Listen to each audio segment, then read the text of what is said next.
Hello, hi everyone, જય શ્રી કૃષ્ણ. સ્વાગત છે ટેસ્ટી ફૂડ વિથ સિમીસ વ્લોગ. આજની રેસીપી છે લોટ બાંધવાની ઝંઝટ વગર કુરકુરી સેવ.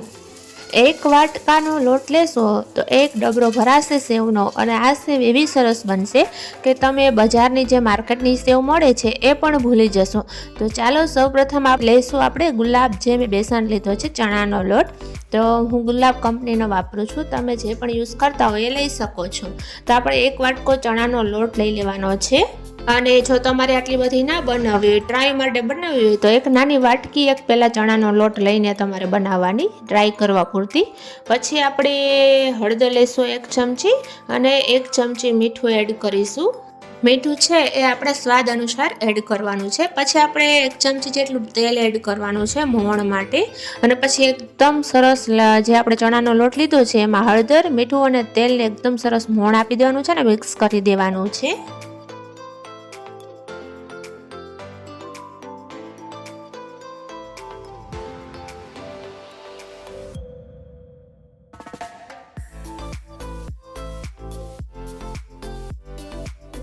અને પછી આપણે થોડું પાણી એડ કરીને એકદમ ચણાનો લોટનું જે મિક્સચર છે એકદમ સરસ લિક્વિડ ફોર્મમાં કરવાનું છે. પણ પાતળું લિક્વિડ ફોર્મ નથી કરવાનું, જાડું કરવાનું છે. એટલે થોડું પાણી એડ કરીને એકદમ સરસ મિક્સ કરવાનું છે, જેથી તેમાં ચણાના લોટના ગાંગડા છે ગાળા ના રહે. એ રીતે એકદમ સ્મૂથ એની જે પેસ્ટ કરીએ એ રીતે એકદમ સ્મૂથ બેટર બનાવવાનું છે.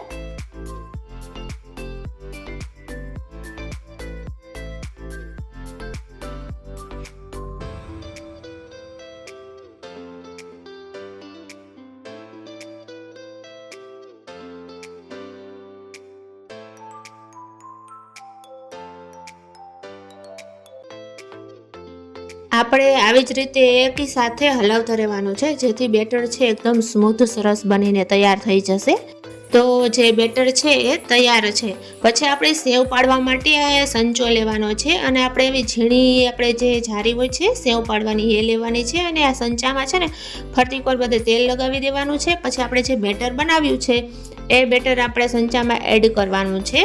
અને આ બેટર છે આખો સંચો ભરી લેવાનો છે, જેથી એમાંથી તમારે 3 થી 4 ઘાણવા સેવના પડશે એક સંચામાંથી.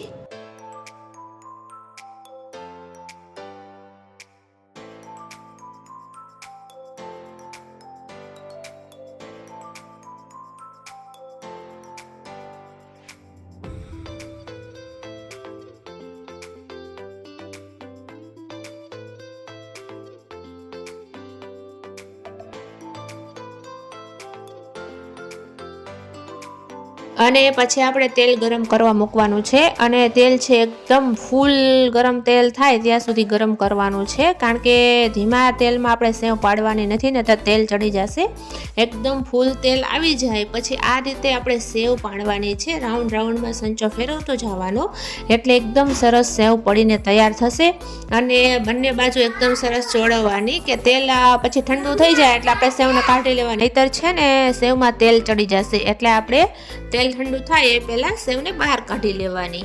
તો આ જ રીતે આપણે બધી સેવના ઘાણવા પાડી લેવાના છે. અને આપણે એક વાટકામાંથી તમે જોજો કે મારે કેટલી સેવ પડી છે, અને એટલી મસ્ત કુરકુરી સેવ બની છે કે ઘરે બનાવેલી સેવ છે ને આપણને બહુ સ્વાદિષ્ટ લાગે છે બહારની સેવ કરતાં. બહારની થોડી કડક લાગે, અને આ એટલી મસ્ત પોલી અને સોફ્ટ સેવ બને છે કે ખાવાની પણ મજા આવે છે. ઘરે બનાવેલી આ સેવ છે ને એટલા માટે સ્વાદિષ્ટ લાગે છે કે ઉપરથી એકદમ સરસ ક્રન્ચી અને કુરકુરી, અને અંદરથી ખાવામાં એકદમ સોફ્ટ, એકદમ પોલી મસ્ત બને છે. એટલા માટે આપણને ઘરની સેવ છે બહુ મજા આવે છે.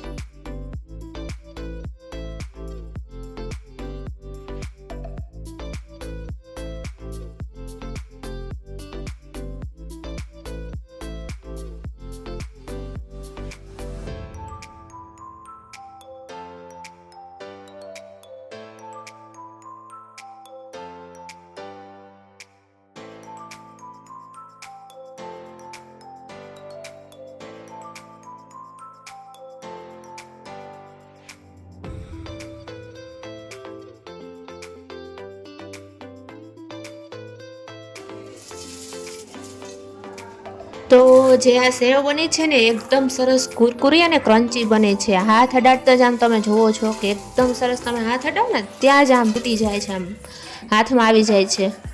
તો તૈયાર છે કુરકુરી સેવ. મારી આ રેસીપી તમને કેવી લાગી એ કમેન્ટ બોક્સમાં ચોક્કસ જણાવજો. અને આવી જ રીતે ન્યૂ રેસીપી જોવા માટે મારી ચેનલને સબસ્ક્રાઈબ કરો, લાઈક કરો અને શેર કરો.